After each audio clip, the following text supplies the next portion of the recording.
Okay, तो last lecture में हम लोगों ने क्या कवर किया है? पार्टनर्स का कैपिटल अकाउंट कैसे बनाना है, क्या करना है। अभी अगला टॉपिक जो थोड़ा सा ज्यादा इंपॉर्टेंट है इस पर्टिकुलर चैप्टर से, इसका रीजन क्या है कि आपको जब भी क्वेश्चन दिया गया होगा ना, तो क्वेश्चन के अंदर आपको एक पार्टनर छोड़ के जाएगा ही जाएगा। जो भी पार्टनर छोड़ के जाएगा उसका पैसा या तो आप सेम टाइम पे पे कर दोगे, अगर पे कर दिया तो ये टॉपिक खत्म हो गया, आएगा ही मतलब। लेकिन अगर पे नहीं किया तब इस टॉपिक का जन्म आता है। ठीक है, तो टॉपिक का नाम क्या है? पार्टनर्स का लोन अकाउंट। कि भैया लोन अकाउंट को आपको क्या करना है? सेटल करवाना। सेटल करने का मतलब क्या होता है? मुझे उसे खत्म करवाने की बात की जा रही है। ठीक है, तो कैसे सेटल डाउन करने की बात की जा रही है? तो सॉल्यूशन नंबर 38 एक बार चेक करो, क्वेश्चन में गिवन क्या है। देखो भाई क्या लिखा है, अशोक, भास्कर और चमन, तीन पार्टनर्स हमारे पास हैं। तीनों का प्रॉफिट शेयरिंग रेशियो क्या है? इक्वल। मतलब तीनों जब बिजनेस में साथ में काम कर रहे थे तो profit sharing ratio equal use कर रहे थे। आगे, भास्कर एक पार्टनर है जिसने फर्म से क्या लिया? रिटायरमेंट ले लिया। और कह रहा है आफ्टर एडजस्टमेंट, सब कुछ एडजस्ट करने के बाद जब हमने उसके कैपिटल अकाउंट को चेक किया तो वहां पे हमें पता लगा कि उसका क्रेडिट बैलेंस अवेलेबल है कितने का? 3 लाख रुपए का as on 1 April 2020। Balance due to Bhaskar is to be paid in 3 equal installments, जिसमें 10% का इंटरेस्ट भी रहेगा। मतलब ये जो पैसा अवेलेबल है 3 लाख रुपए का, इसको हम 3 बार में पे करेंगे। कितना कितना? Equal installment. इसका मतलब ये हुआ 3 लाख 3 बार में, मतलब 1 लाख 1 लाख 1 लाख, जिसमें इंटरेस्ट भी जाएगा। कितना जाएगा?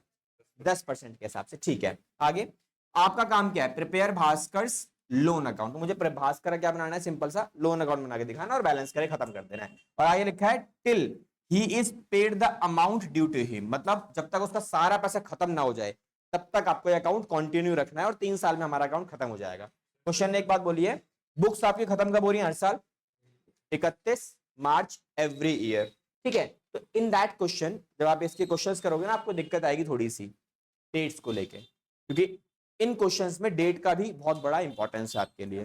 ठीक है, बिकॉज बिना डेट के बाकी तो आपने बना लिए, रेवोल्यूशन में डेट इस्तेमाल नहीं किया, पार्टनर्स कैपिटल में डेट इस्तेमाल नहीं किया। ठीक है, तो कभी भी डेट यूज ही नहीं हुआ आपके यहाँ पे। बट अभी लोन अकाउंट आप बना रहे हो तो आपके लिए डेट थोड़ी सी ज्यादा इंपॉर्टेंट हो जाती है। रीजन क्या है उसका? कि मुझे पेमेंट करते टाइम एक एक साल का पेमेंट करवाना है। तो आप क्या करने वाले हो? पहले आप यहाँ अमाउंट लिख लो सीधा, ये चार्ट बना लेना, आप छोटा सा बना लोगे, सॉल्यूशन बहुत सिंपल हो जाएगा तुम्हारे लिए। तो पैसा मुझे कब देना है? 3 लाख रुपए 1 अप्रैल 2020 में आउटस्टैंडिंग है, मतलब इतना पैसा मेरा देना बाकी है। अब क्वेश्चन ने क्या बोला कि भैया ये पैसा दिया जाएगा 3 टुकड़ों में। ठीक है, एक हम पेमेंट यहां करेंगे, ये वाला साल खत्म होते ही पेमेंट कब होगी? 31/3/2021। कितनी पेमेंट होगी? 1 लाख रुपए की। तो इसमें से 1 लाख माइनस हो गया। फिर अगली पेमेंट कब होगी मेरी? 31/3/2022 में। फिर दोबारा से 1 लाख माइनस होगा। फिर यहां पर कितनी पेमेंट माइनस होगी तुम्हारी? 31/3/2023 में। यहां पर दोबारा से 1 लाख माइनस होगा। लेकिन माइनस करने से पहले पेमेंट क्या 1-1 लाख माइनस होगा बस? ये तो लाइबिलिटी का अमाउंट है। इसमें हम क्या करेंगे? यहां से लेके यहां तक का 10% इंटरेस्ट बनेगा, तो वो यहां से लेके यहां तक इंटरेस्ट कैलकुलेट करना पड़ेगा, वो इसके साथ ही हम क्या कर देंगे? पे कर देंगे। तो पेमेंट कहां होगी? इस अमाउंट के साथ ही हमारी पेमेंट भी जाएगी। तो इंटरेस्ट प्लस एक ईएमआई, कितने की है? 1 लाख रुपए की। इंस्टॉलमेंट ही तो है, ईएमआई तो बोलते हैं। ठीक है जी, डन हो गया हमारा पार्ट खत्म। अब मुझे 10% के इंटरेस्ट के साथ मुझे कैलकुलेशंस करनी है। ठीक है, तो लास्ट टाइम मैंने आपको छोटी सी टिप दी थी, जब आप एक क्वेश्चन कर रहे हो एक छोटा सा साइकिल है वो आपको फॉलो करना पड़ेगा। तो साइकिल का नाम क्या है? कैसे बताया था? सबसे पहले पहला पॉइंट आता है दैट इज इंटरेस्ट की कैलकुलेशन, कि आप इंटरेस्ट कैलकुलेट करोगे। दूसरा स्टेप क्या आता है? कि आपको पेमेंट करवानी है वाया बैंक अकाउंट। उसके बाद लास्ट में क्या निकालोगे आप? सीधा सीधा बैलेंस सीडी, और बैलेंस सीडी के बाद क्या आ जाएगा लास्ट में? Balance brought down. और ये साइकिल रोल करती रहेगी बार बार बार बार बार बार अकॉर्डिंगली। अब डेट के हिसाब से एक चीज ध्यान रखनी है कि ये जो डेट्स, ये वाली जो अमाउंट है वाली, ये कब आएंगी? On payment date. कि भाई जब भी आप पेमेंट कर रहे हो ना, उस डेट पर पहले इंटरेस्ट कैलकुलेट होगा, देन आप पैसा पे करोगे। ठीक है, बिना इंटरेस्ट कैलकुलेट किए पैसा पे नहीं होगा। पहले इंटरेस्ट कैलकुलेशन फिर पेमेंट। फिर उसके बाद ये दोनों डेट कब आएंगी? ये वाली डेट आएगी आपकी ईयर एंड पे, जब आपका क्या होगा? साल खत्म। बिकॉज ये बैलेंस सीडी अपने आप में क्लोजिंग बैलेंस होता है। तो क्लोजिंग बैलेंस कब आएगा? साल के एंड में आने वाला है। ठीक है, ये कब आएगा? ये आपका ओपनिंग बैलेंस है, तो ये आपका कब आएगा? साल के स्टार्टिंग में, मतलब ये क्लोजिंग बैलेंस ही ओपनिंग में ट्रांसफर हो जाता है ओपनिंग डेट के ऊपर, मतलब 1 अप्रैल को। देन ये समझ में आ गया? अब चलते हैं सीधा फॉर्मेट के ऊपर। हाँ जी, आउटस्टैंडिंग अमाउंट, इंटरेस्ट हमेशा किस पे लगता है? आउटस्टैंडिंग अमाउंट, जितना पैसा बकाया है उस पर इंटरेस्ट हमेशा दिया जाता है। ठीक है, मुझे कभी भी इससे मतलब नहीं फुल अमाउंट पे, फुल अमाउंट पे नहीं, आउटस्टैंडिंग। हाँ, पहला वाला जो लगेगा वो इस पे लगेगा 10%, दूसरा वाला किस पे लगेगा 10%, किस पे लगाओगे आप? ये अब ये लगाओगे 3 लाख में से 1 लाख तो माइनस हो गया, तो बचा कितना? 2 लाख, तो 2 लाख पे इंटरेस्ट लगेगा। फिर अगले साल 1 लाख बचेगा तो 1 लाख पे इंटरेस्ट लगेगा, अकॉर्डिंगली आप इंटरेस्ट कैलकुलेट करोगे। डन। चलो अब फॉर्मेट पे आ जाओ, क्वेश्चंस के ऊपर। क्वेश्चन में क्या बनाना है, किसका है ये, कौन है ये? Bhaskar loan account. फॉर्मेट बनाओ। तो फॉर्मेट आपको थोड़ा थोड़ा डेप्रिसिएशन जैसा नजर आएगा कि आपको डैप जैसे सीखा था हम लोगों ने 11th क्लास में, सेम वैसी फॉर्मेट बनेगा आपका। Rupees date particular, rupees date particular. तो एक चीज सोच के देखो, भास्कर का लोन अकाउंट हमारे लिए क्या है? लाइबिलिटी है। और क्वेश्चन ने पहले मुझे पहले बता दिया कि मेरे ऊपर कितना पैसा बकाया है भास्कर के लोन के नाम से, 3 लाख। तो इसका स्टार्टिंग कहां से होगा? 3 लाख से, डेबिट साइड पे क्रेडिट साइड पे? इट्स अ लाइबिलिटी, तो कहां से स्टार्ट करेंगे हम लोग हमेशा इसे? क्रेडिट साइड से। तो क्या क्या लिखोगे आप? 2020 1 अप्रैल किस नाम से लिखोगे आप? बाय। पैसा कहां से आ रहा है वाला? भास्कर का लोन आएगा कहां से? भास्कर के कैपिटल अकाउंट से, क्योंकि मैंने कैपिटल अकाउंट बनाया होगा ना इसका। तो कैपिटल अकाउंट के बनाने के बाद मुझे पता लगा कि भैया 3 लाख रुपए लेना बाकी है इससे। ठीक है, तो बाकी काम बाद में कर लेना। अरे लिखना लिखना बाद में कर, शांति रखो थोड़ी सी, बाद में लिखना है सारे पेन डाउन, कोई कोई मत लिखो अभी, बाद में लिखना एक साथ। ठीक है, समझ लो, पहले पहला क्वेश्चन हो रहा है इसीलिए। ये क्लियर है? अब मुझे क्या करना है? सबसे पहला step that is interest. Interest की कैलकुलेशन। अच्छा, इंटरेस्ट क्या करता है? लायबिलिटी बढ़ाएगा या कम करेगा? लायबिलिटी बढ़ाएगा। तो लायबिलिटी किस तरफ बढ़ेगी? क्रेडिट साइड पे। किस डेट पर बढ़ेगी? जिस डेट पर पैसे देने की बात आ रही है। तो पैसा कब दिया जाएगा? साल के एंड में। तो साल का एंड कब होगा? 2021 में 31 तारीख को। तो मैंने क्या करना है? मैंने यहाँ पे सिंपल इंटरेस्ट को कैलकुलेट कर देना है।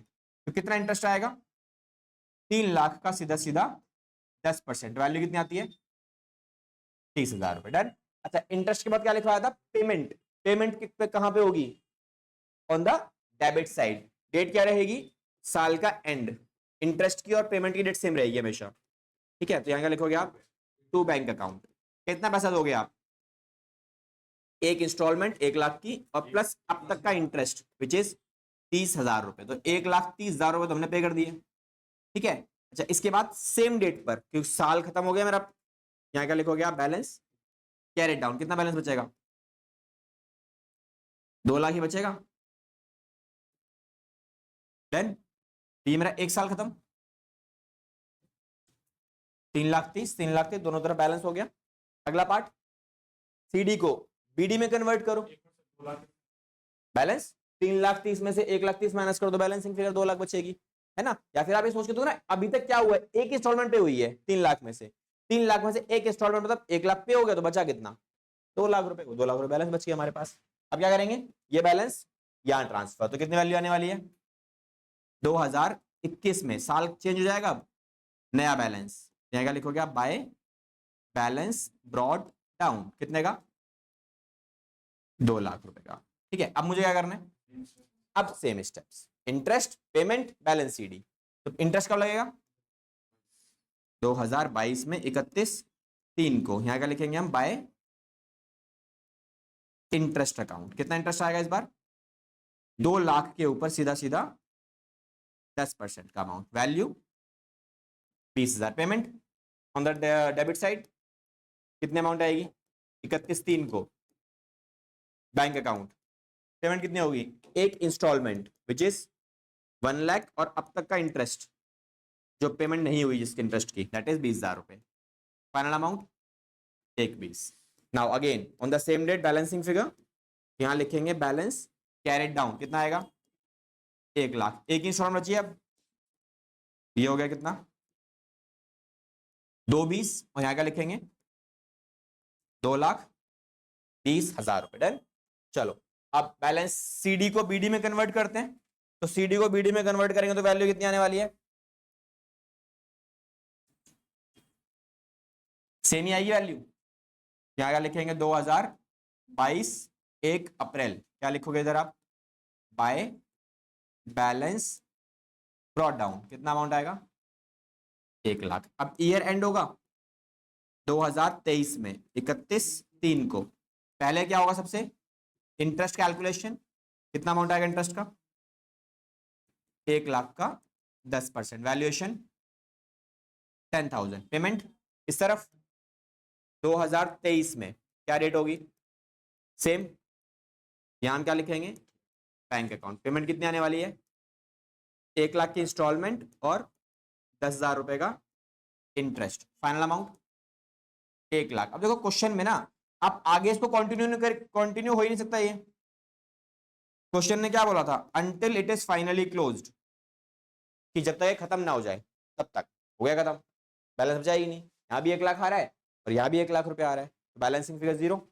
हो गया खत्म, बस इसे बैलेंस कर लो, ठीक है, तो इसे बैलेंस करके इसे रिकॉर्ड कर लेंगे। डन। चलो जी अब रिकॉर्ड कर लो, अब नोटिंग स्टार्ट कर दो।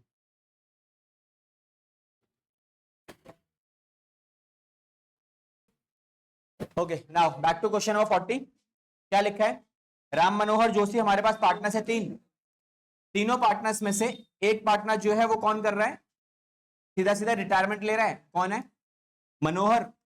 अब क्वेश्चन में एक छोटा सा पॉइंट दिया हुआ है, मनोहर जब रिटायरमेंट लिया एंड हिज क्लेम का मतलब उसका पैसा जिसमें कैपिटल भी इंक्लूड है और उसका गुडविल का पैसा भी इंक्लूड है, कितने का आता है 1,80,000। इसका मतलब ये हुआ कि भैया हमने सब कुछ एडजस्टमेंट वगैरह करा ली, कराने के बाद फाइनल सेटलमेंट अमाउंट कितना आ रहा है 1,80,000 का, जो हम उसे पे करेंगे उसके रिटायरमेंट के टाइम पे। डन।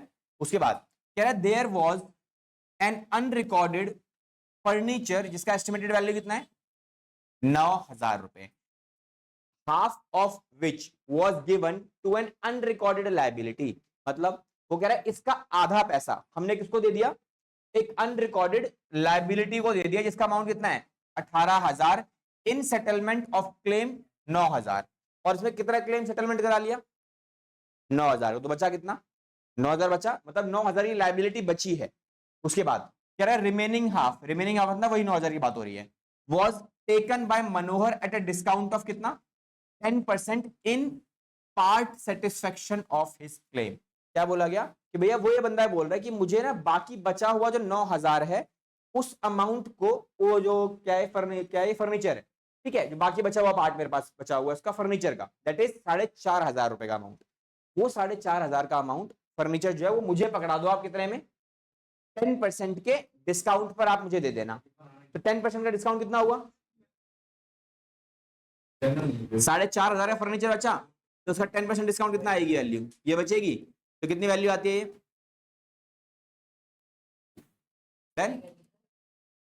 4,500, 9,000 का आधा 4,500, 4,500 का फर्नीचर मैंने किसको दिया अनरिकॉर्डेड लायबिलिटी को दिया, बाकी जो 4,500 का बचा वो कौन मांग रहा है, वो बोल रहा है मनोहर भाई साहब मुझे दे दो आप, लेकिन मैं 4,500 में नहीं लूंगा, मैं कितने में लूंगा, मैं 10% के डिस्काउंट पे लूंगा, दैट मींस कितने में ले रहा है वो, कितने में ले रहा है 4,050, ये डिस्काउंट है,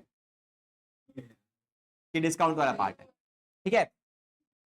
नाउ आगे देखो, आगे क्वेश्चन में क्या बोला, balance of Manohar claim was discharged by bank draft, मतलब जो पैसा बाकी बच गया वो मनोहर क्या बोल रहा है कि वो बाकी बचा हुआ पैसा आप मुझे पकड़ा देना, किस में चेक से, मतलब बैंक से आप मुझे दे देना। क्वेश्चन की डिमांड क्या है कि भैया आप उसे बताओ जनरल एंट्री क्या होंगी इन पूरी अब जो ट्रांजेक्शन हमने करी है उनकी, तो क्या क्या एंट्रीज पास करोगे आप, एंट्रीज बताओ क्या होनी चाहिए, फाइनल एंट्रीज बताओ जी, एंट्रीज बताओ। देखो पहली एंट्री, एक चीज वो आप थोड़ा कंफ्यूजन क्रिएट कर रहा होगा, फर्नीचर और लायबिलिटी वाला पॉइंट। देखो हमारे पास फर्नीचर कितने का है, दो अलग अलग चीजें लिख रहा हूं मैं आपके सामने, यहाँ पे फर्नीचर गिवन है आपको, कितने का फर्नीचर है ये 9,000 का। देन हाँ बता रहा हूं अभी, रुक जाओ, देखो एक और पॉइंट है मेरे पास, अनरिकॉर्डेड लाइबिलिटी गिवन है। अनरिकॉर्डेड लाइबिलिटी कितने की है मेरे पास? 18,000 रुपए की लाइबिलिटी है। देन अच्छा, इस 18,000 रुपए की लाइबिलिटी, और क्वेश्चन में ये क्या है, ये क्या है मेरे पास, ये वाला अनरिकॉर्डेड फर्नीचर, मतलब फर्नीचर भी अनरिकॉर्डेड है और लाइबिलिटी मेरी क्या है, लाइबिलिटी भी अनरिकॉर्डेड है मेरे पास। अब क्वेश्चन में मुझे क्या बोला गया है, उसने बोला इसके दो पार्ट किए गए। इसके दो पार्ट कितने किए गए? एक पार्ट रहा 4,500 का और दूसरा पार्ट कितना है? 4,500 का। ये 4,500 का पार्ट हमने किससे पकड़ा दिया? इस लाइबिलिटी में आधे पार्ट को सेटल डाउन कराने के लिए। मतलब मैंने इसको बोला भाई काम करो, ये आधा पार्ट आप ले जाओ और अपना ये वाला कैंसिल करवा दो। ठीक है, इसका मतलब फर्नीचर भी कैंसिल हो गया और लाइबिलिटी भी कैंसिल हो गया, दोनों सेटल डाउन हो गए आपस में। डन। अच्छा, अब इसके बाद क्या हुआ, ये जो पैसा बच गया ये वाला पार्ट, अब इसमें एक अनरिकॉर्डेड लाइबिलिटी और बची हुई है वाली।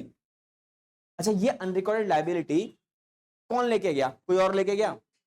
कोई भी लेके नहीं गया। तो ये क्या हुआ, बिजनेस का लॉस हुआ एक तरीके से देखा जाए तो बिजनेस का कितने रुपए का लॉस हुआ है वाला पार्ट का? पूरा 9,000 रुपए का, जो नई वाली बैलेंस शीट में ऑन लाइबिलिटी साइड पे रिकॉर्ड होगा। तो बिजनेस में 9,000 का लॉस दिखाई दे रहा है। दूसरा नुकसान, अच्छा इसमें ये जो पैसा बचा हुआ है ये कौन ले गया? इसके लिए मनोहर भाई साहब ने बोला कि भैया जो फर्नीचर बची है ना आधा, ये फर्नीचर आप मुझे पकड़ा देना, लेकिन कितने में? 4,500 में ना। वो बोलता है मैं ये लूंगा, लेकिन कितने में लूंगा? 10% के डिस्काउंट पर लूंगा। 10% डिस्काउंट कितना आता है? 4050। ये क्लियर हुआ? अच्छा देखो, ये वाला क्लियर है। मैंने ये वाला फर्नीचर किसको दिया? इसको पकड़ा दिया। मैंने बोला ये वाला फर्नीचर आप ले जाओ, आधा आधा फर्नीचर आधी लाइबिलिटी में कैंसिल आउट हो गया। ठीक है, तुम अपने 9,000 भूल जाओ, हम अपने 4,500 भूल जाते हैं। तो इसकी तो कोई एंट्री आप पास नहीं करोगे। रीजन क्यों क्यों नहीं करोगे? बिकॉज ये भी अनरिकॉर्डेड है और ये भी अनरिकॉर्डेड है, और अनरिकॉर्डेड एसेट्स और लायबिलिटी आपस में अगर क्लैश करते हैं तो कोई एंट्री पास नहीं होती है। ये पॉइंट लिखवाया था आपको जब रिवोल्यूशन करा रहा था। किसी भी एसेट्स को अगर लायबिलिटी होल्डर लेके चला गया फुल वैल्यू में सेटलमेंट में, तो कोई एंट्री पास नहीं करते आप। यहां पर यही हुआ है, ये अनरिकॉर्डेड एसेट्स, ये अनरिकॉर्डेड लायबिलिटी वाला लेके चला गया। बाकी जो बच गया लायबिलिटी में, इसके बारे में क्वेश्चन ने कुछ नहीं बताया कि मुझे क्या करना है। ये बेसिकली मेरा एक तरीके का पूरा लॉस है। तो लॉस कहां जाएंगे सारे? On the debit side. कहां पे?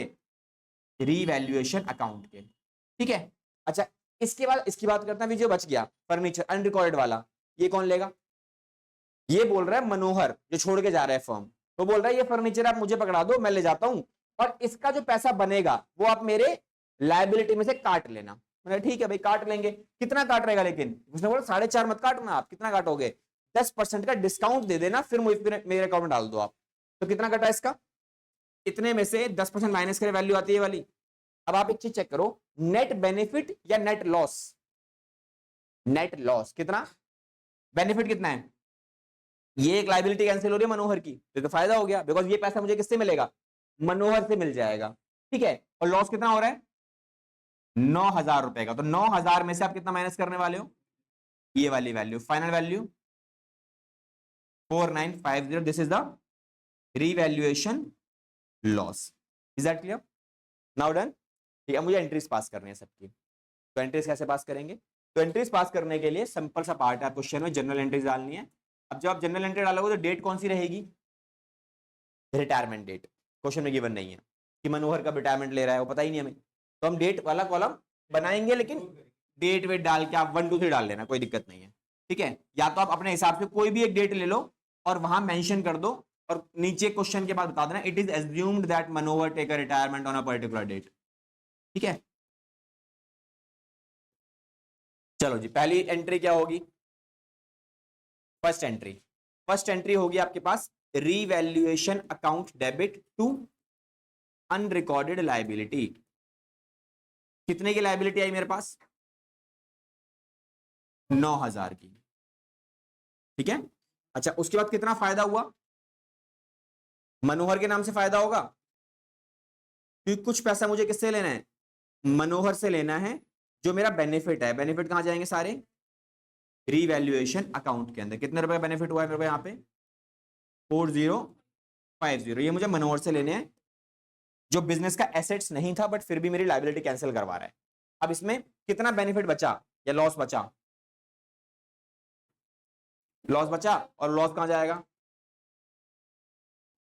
राम मनोहर जोशी, सबके कैपिटल कटेंगे और नीचे क्या आएगा? 2 रीवैल्यूएशन अकाउंट। कितनी वैल्यू आएंगी?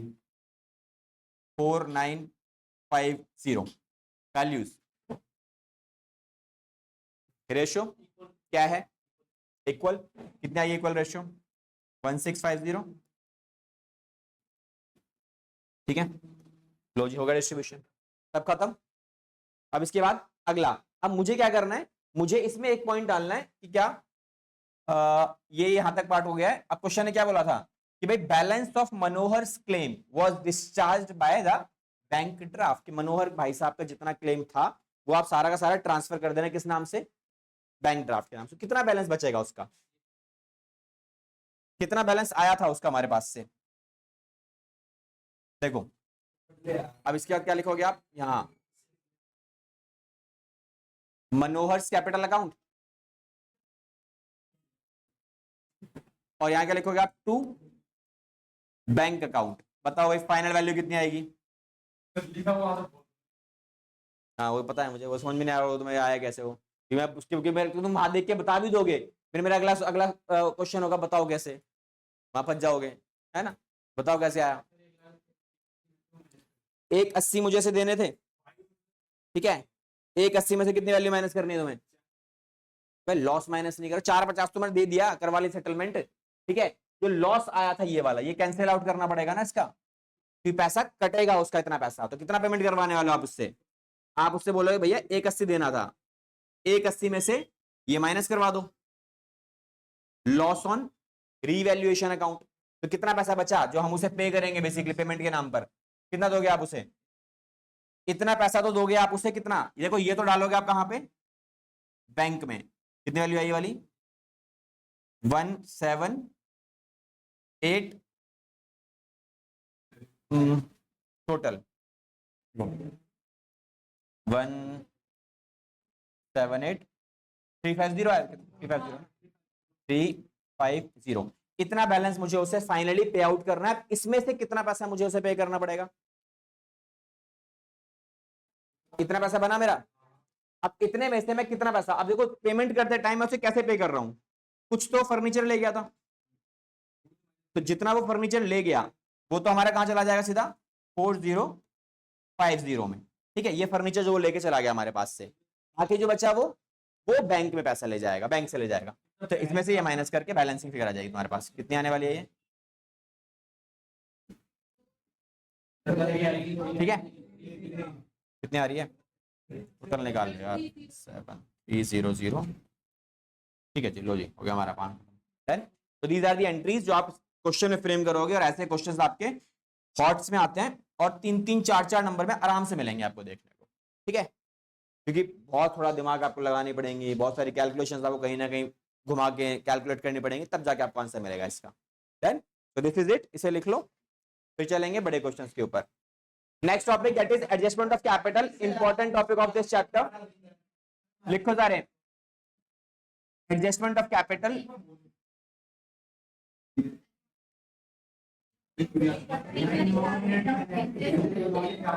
Adjustment of capital. टॉपिक समझा देता हूं पहले, टॉपिक का नाम क्या है, क्या करना है आपको, कैसे करना है। एडमिशन की एडजस्टमेंट ऑफ कैपिटल सीखी थी हमने, क्या सीखा था उसके अंदर? एडजस्टमेंट ऑफ कैपिटल एडमिशन के अंदर अगर बात की जाए, अलग अलग तरीके की थी, 3 तरीके की थी। पहला केस क्या था? जहां पार्टनर्स ने यह बोला है कि हमारी कैपिटल हमारे प्रॉफिट शेयरिंग रेशियो के हिसाब से होनी चाहिए। दूसरे केस में क्या था? नया पार्टनर आया और ये बोलता भैया मैं कैपिटल लाऊंगा, लेकिन मेरी कैपिटल जो होगी वो किसके हिसाब से होगी? मेरे शेयर के हिसाब से, मतलब प्रोपोर्शनेट शेयर, प्रोपोर्शनेट कैपिटल एक वर्ड था आपके पास। थर्ड केस क्या था? कि नया पार्टनर आएगा और ये बोल रहा है कि मैं कैपिटल लाऊंगा, लेकिन वो capital combined capital of old partner के हिसाब से होगी। इसके अंदर एडजस्टमेंट ऑफ कैपिटल है, और एडजस्टमेंट ऑफ कैपिटल में एक ही केस अवेलेबल है, जहां पर पार्टनर्स ये डिसाइड करते हैं कि भैया हमारी जो कैपिटल रहेगी ना, वो total capital of new firm जो भी है, total capital of new firm. अब नई फर्म की टोटल कैपिटल से मतलब क्या हुआ? कि पार्टनर्स के रिटायरमेंट के बाद, जो पार्टनर छोड़ के चला गया, उसके छोड़ के जाने के बाद जो भी टोटल कैपिटल होगी वो हमारी किस रेशियो में होनी चाहिए? Which is equal to the new profit sharing ratio. दो केस के अंदर यही वाला केस है, ठीक है क्या? हाँ, total capital of new firm. तो जो भी टोटल कैपिटल होगी नई फर्म की वो नई रेशियो में डालनी पड़ेगी आपको, तो मतलब नई रेशियो निकालनी पड़ेगी। दूसरा आपको क्या पता होना चाहिए? Total capital of new firm. तो यहाँ पे दो केस निकल के आते हैं। पहला केस क्या निकल के आएगा? Total capital of new firm given करके देगा। दूसरे केस में क्या होगा? Total capital of new firm given करके नहीं देगा, बस यही केस है, ठीक है। अगर गिवन करके देगा तो बहुत ही सिंपल है, जो भी गिवन है उसे उठाओ, नई रेशियो में डिवाइड करके ट्रांसफर मार दो। बाद में जो बैलेंसिंग फिगर बचा वो कहां डालोगे? या तो बैंक या तो current account, depending upon the data. कुछ नहीं देगा तो कहां डालेंगे? सीधा बैंक में डाल देना। करंट बोलेगा तो पक्का बताएगा। एक तो ये वाला केस है, मतलब केस नंबर 1 ये हो गया आपके पास, केस नंबर 2 ये हो गया। केस नंबर 3 में क्या होगा? केस नंबर 3 में क्वेश्चन की थोड़ी जिज्ञासा और बढ़ जाती है। वो कहता है भैया ये तो आप कर ही रहे हो, एक काम थोड़ा सा और कर देना। क्या करोगे आप? इसके साथ साथ वो क्या बोल रहा है? वो ये बोल रहा है कि मेरी कैपिटल रेशियो और नई रेशियो क्या होनी चाहिए? बराबर। तो ये तो आप पहले वाले केस में कर ही रहे हो ना, ये वाला पॉइंट तो पहले वाले केस में कर ही दिया आपने। इसके साथ साथ वो एक और बात बोल देगा कि भैया जाने के बाद हमारा जो बैंक बैलेंस है ना, बैंक बैलेंस का एक मिनिमम अमाउंट दे देगा। वो बोलेगा इतना पैसा बचना चाहिए मिनिमम बैलेंस बैंक में। ये एक एडिशनल रिक्वायरमेंट है उसकी। ये है केस नंबर 3, ठीक है। तो केस नंबर 3 थोड़ा सा ज्यादा कम कह सकते हो, थोड़ा सा ज्यादा देखने को नहीं मिलता आपके एग्जाम्स में। ये वाले केसेस ज्यादातर देखने को मिलते हैं, ठीक है। ये रहा और ये रहा, एक में कैपिटल गिवन है, एक में कैपिटल गिवन नहीं है।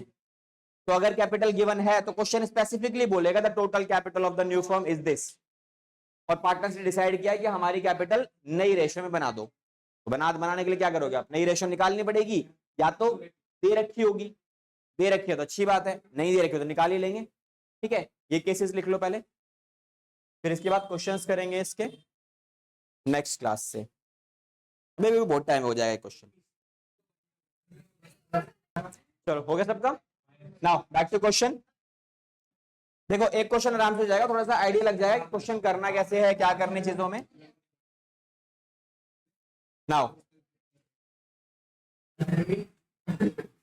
क्वेश्चन नंबर 43, लीसा, मोनिका और निशा, 3 पार्टनर्स, ठीक है। अब क्वेश्चन को जब आप रीड करोगे ना, क्वेश्चन को रीड करने का तरीका भी सिखा रखा है आपको, कैसे रीड करना है। सबसे पहला part profit sharing ratio check करो, कौन पार्टनर रिटायरमेंट ले रहा है उसका डाटा बनाओ। लीजा, मोनिका और निशा पार्टनर्स हैं, 2:1 का रेशियो गिवन है। बैलेंस शीट गिवन है। जब आप बैलेंस शीट रीड करते हो तो क्या चेक करना होता है? डिस्ट्रीब्यूटेबल आइटम नहीं है। चलो नीचे आ जाओ, क्या लिखा है? 31 मार्च 2025 मोनिका मैडम बोलती है कि भैया हमें तुम्हारे साथ काम नहीं करना, हम जा रहे हैं। हमने कहा जाओ। रिमेनिंग पार्टनर्स ने बोला हम बिजनेस अकेले चला लेंगे, तुम्हारी जरूरत नहीं है। ठीक है जी। मोनिका कौन है? बीच वाला पार्टनर, इसे हटाओ यहाँ से, जाओ निकलो यहाँ से, ठीक है, निकाल दो। चलो जी आ जाओ। अब नीचे क्या बोला? हमने बोला कि ठीक है तुम्हारे जाने के बाद हमें कुछ डिसीजन लेते हैं, जिसमें क्या क्या डिसीजन लिए गए वो सारे दे रखे हैं। क्या लिखा है? पहला, लैंड एंड बिल्डिंग को हम बढ़ा देंगे, कितने रुपए से? पाई लिखा है, तो 240 का ही फायदा हुआ। और मशीनरी को घटा देंगे 10% से, तो 10% का ही नुकसान हुआ। Next, 50% stock was taken by the retiring partner eight book value. क्या बोला गया है कि भैया स्टॉक्स में जितना वैल्यू है कितने का है? 10 लाख का है। 10 लाख का आधा स्टॉक 5 लाख, 5 लाख का स्टॉक 5 लाख में ही रिटायरिंग पार्टनर ले गया, मोनिका ले गई। फायदा हुआ नुकसान हुआ? कुछ नहीं हुआ, बिकॉज जितने का था उतने का ले गई, कोई दिक्कत नहीं है। Next, provision for doubtful debts आपको क्रिएट करना है, कितना? 5%। चेक करो पुराना कुछ बना हुआ है? नहीं बना हुआ। दैट मींस इसका 5% 20,000 रुपए का क्रिएट करोगे तो नुकसान हो गया, ठीक है। Next, goodwill of the firm value कितनी है इसकी? 3 लाख रुपए की। मोनिका ने बोला कि मेरे अकाउंट को, गुडविल का जो अकाउंट है उसे आप एडजस्ट कर देना। कौन करेगा एडजस्टमेंट इसकी? दोनों पार्टनर्स। वो तो वैसे भी करते ही हैं, ठीक है। उसके बाद अब देखो ये क्वेश्चन क्या बोला गया है? Total capital of the new firm कितना है? फिक्स है। कितने का? 27 है। बता दिया कि भैया वो पहले से फिक्स करके दे रखे इतने रुपए की है। Which will be proportion of the new profit sharing ratio of Lisa and Monica. और जिस पर्पस के लिए जब आप एडजस्टमेंट करवाओगे ना आप, तो क्या होगा? करंट अकाउंट को आप यूज करना बैलेंस करने के लिए, ठीक है। Just prepare the revaluation account before do starting the main question, ठीक है। चलो जी, तो पहले बनाते हैं रीवैल्यूएशन अकाउंट। 43 यहां क्या लिखेंगे हम, रीवैल्यूएशन अकाउंट।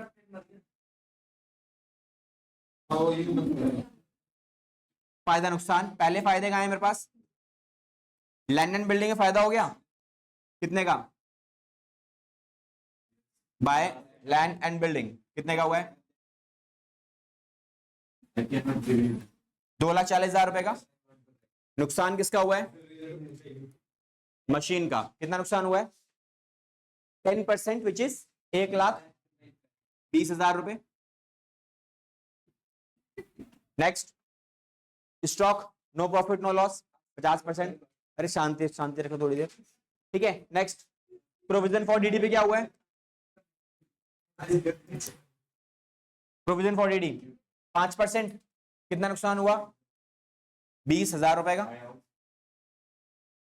नेक्स्ट बस, और तो कोई फायदा नुकसान नहीं है।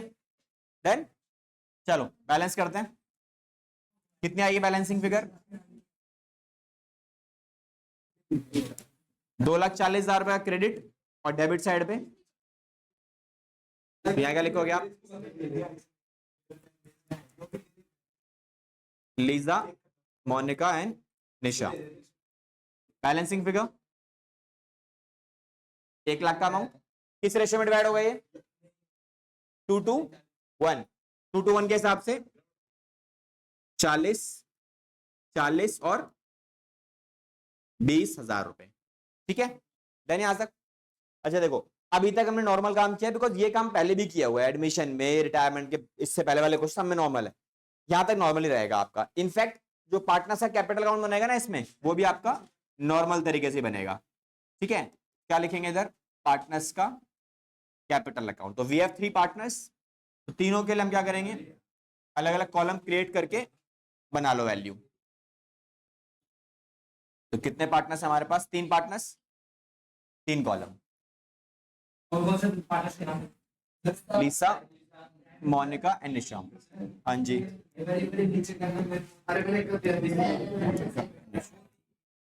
ठीक है। डन। इसके बाद वैल्यूज पे आ जाओ, तो क्या क्या वैल्यूज मेरे को गिवन है क्वेश्चन में।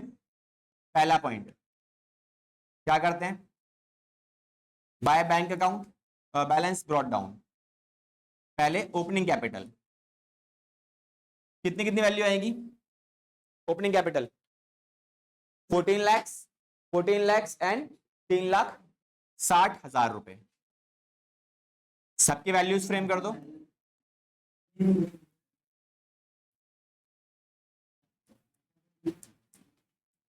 डन। अगला स्टेप क्या होता है, डिस्ट्रीब्यूटेबल आइटम नहीं है हमारे पास। अगला step assets liability taken over. Yes, एक एसेट्स है, कौन ले गया, मोनिका स्टॉक्स लेके गई है, कितने का, आधा स्टॉक ले गई थी 10 लाख में से, तो 5 लाख का स्टॉक गया, 5 लाख किसके अकाउंट में, जो लेके गया, दैट इज मोनिका। देन अगला स्टेप रीवैल्यूएशन का प्रॉफिट एंड लॉस, ठीक है। तो ये स्टेप्स आपको लिखाए हुए हैं, सारे स्टेप्स को फॉलो करते रहो, आपका अकाउंट बन जाएगा अपने आप। तो रिवैल्यूएशन में प्रॉफिट हुआ था 40, 40 एंड 20। नेक्स्ट हो गया। अब इसके बाद गुडविल का अमाउंट। तो गुडविल के लिए हम क्या करेंगे, वर्किंग नोट बनाने पड़ेंगे ना। तो देखो वर्किंग नोट्स, मोनिका छोड़ के जा रही है, तो मोनिका गुडविल कितना आएगा, गुडविल है कितना फर्म का, क्वेश्चन ने दे ही रखा है 3 लाख, इसमें से उसका शेयर कितना है 2/5, कितनी आएगी वैल्यू 1,20,000। अच्छा ये 1,20,000 कौन देगा, बाकी बचे हुए पार्टनर्स दोनों देंगे। तो क्या लिखेंगे इधर हम, gaining ratio of Lisa and Nisha. तो कितना कितना रेशियो बनेगा 2:1। तो देखो ये 1,20,000 रुपए इस रेशियो में बटेगा और कहां आएगा, मोनिका के अकाउंट में। तो मोनिका के अकाउंट में कितनी वैल्यू आने वाली है 80 और 40। ठीक है, अच्छा ये 80,000 किसने दिए? लीजा ने। और दूसरा निशा। अच्छा इन्होंने अगर पैसा दिया तो इनका कैपिटल कटेगा भी, तो किस तरफ आएंगी वैल्यू? इस तरफ। क्या लिखोगे इधर? 2 किसको दिए इन्होंने? मोनिका को दिए। तो मोनिकास कैपिटल अकाउंट, इसने दिए 80,000, इसने दिए कितने? 40,000 रुपए। ठीक है, दिस इज इट। अब इसके बाद अगला स्टेप क्या था? Settlement of retiring partner. जो पार्टनर रिटायरमेंट ले रहा है वो कौन है? मोनिका। एक काम करो, मोनिका को पैसे दिए हमने कुछ रिटायरमेंट के टाइम पे? क्वेश्चन ने कुछ बताया कि मोनिका को पैसे दिए गए थे? नहीं बताया। तो इसका मतलब जितना इसका पैसा बनेगा ये वाला पूरा साइड, तो किस वैल्यू में जाने वाली है? पूरी पूरी साइड है, पूरा पैसा 15,60,000 रुपए का जो अमाउंट आया था ये क्रेडिट साइड पे, कुछ पैसा कटेगा इसका। ये 5 लाख का स्टॉक ले गई थी ना ये, तो 10,60,000 जो बच गया ये कहां डाल देंगे हम सारा? To Monica's loan account. क्योंकि क्वेश्चन ने कहीं नहीं बोला कि हमने इसे पैसे दिए, लोन में आ गया। अब क्या करते थे लास्ट में? That is balance carried down. तो एक बात बताओ, बैलेंस कैरिड डाउन में मोनिका का तो आएगा नहीं, अब ये किसका बचेगा? ये वाला पार्ट। अब क्वेश्चन में था एडजस्टमेंट ऑफ कैपिटल, कि पार्टनर से क्या बोला कि मुझे मेरी कैपिटल नई रेशो में चाहिए, और टोटल कैपिटल क्वेश्चन में गिवन है कितनी? 27 लाख रुपए की, जिसे आप किसमें बांटोगे? नई रेशो में बांटोगे। तो नई रेशो कितनी आएगी? सेम वही पहला केस है ना, पार्टनर्स की रेशो क्या थी? 2:1। ये छोड़ के गई तो बचा क्या? यही बचा 2:1। तो 2:1 ही हमारे पास क्या हो गया? गेनिंग रेशियो प्लस नया रेशियो, ये भी सेम आएगा। तो मुझे क्या करना है? 27 लाख को उठाओ, नई रेशियो में डिवाइड मारो, और कहां लिखेंगे? यहां लिख दो बैलेंस सीडी में। क्वेश्चन डिमांड यही है ना कि भैया हमें अपनी कैपिटल किस में चाहिए? नई रेशियो में चाहिए। बन गई नई रेशियो में, कैपिटल तो गिवन ही है। अब नॉर्मल तरीके से बैलेंस कर दो, तो बैलेंसिंग फिगर जहां बचेगी वो कहां डालनी है? करंट अकाउंट में। क्वेश्चन ने बोला हुआ है ना। कितना बैलेंस आएगा? देखो इसकी ये वाली साइड बड़ी आ रही है 940, और ये भी सेम आएगी 940। तो कितना बैलेंसिंग फिगर आ रहा है इधर? ये आ रहा है 80, तो ये आना चाहिए 40। तो 9 में से 4, 9 में से 3 गए तो 6,40,000 रुपए। ठीक है, क्या 27 लाख को 2:1 में बांट दिया, यही तो बचेगा। ठीक है, डन। कौन सी बड़ी आ रही है किसकी? इस वाले की, ये वाली बड़ी आ रही है, ये वाली, इसकी भी यही बड़ी आ रही है 18,80,000। बैलेंसिंग फिगर यहां बचेगी 18,80,000। कितना बैलेंस बचेगा? यहाँ क्या लिखोगे आप? बाय क्या लिखेंगे इधर? Current account. ठीक है, तो कितनी वैल्यू आने वाली करंट अकाउंट के अंदर? सबकी बैलेंसेस। हाँ ये भी करंट अकाउंट में आएगा, सारे करंट अकाउंट में जाएंगे सारी वैल्यू।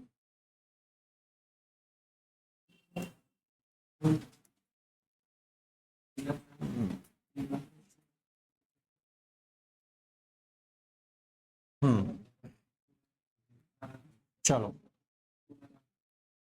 चेक करो, कुछ गड़बड़ लग रही है मेरे को। 940 माइनस 380, अच्छा 560 है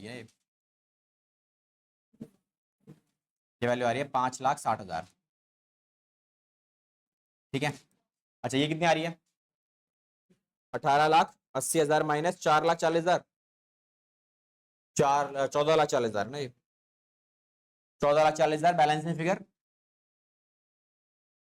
4,40,000। तो this is the balancing figure. And एक और चीज, जब भी आप क्वेश्चन कर रहे हो ना, अगर आपका आंसर बैलेंसिंग फिगर वाला आपने कुछ और निकाला है एक्सेप्ट इसके अलावा, बैलेंस सीडी के अलावा कुछ और अगर आपने कैलकुलेट करके दिखाया तो उसके नीचे मेंशन करके आना, बिकॉज ये वैल्यू क्वेश्चन में कहीं गिवन नहीं है, ये वैल्यू निकाली है आपने, तो मेक श्योर कि इसके नीचे लिख के आना जरूरी है कि ये मेरा बैलेंसिंग फिगर है, I have calculated this as a balancing figure. ठीक है, तो आपके थोड़े से मार्क्स इसके ज्यादा, आपके कटने के चांसेस बहुत कम हो जाते हैं इसके। ठीक है, जस्ट राइट इट डाउन। बाकी हमारा टॉपिक खत्म, ये वाला ये क्वेश्चन खत्म हो गया आपका। इसके अलावा आप एक और क्वेश्चन होमवर्क में कर सकते हो नाउ विद दिस ये वाला क्वेश्चन नंबर 44 होमवर्क में डाल लेना, ये हो जाएगा।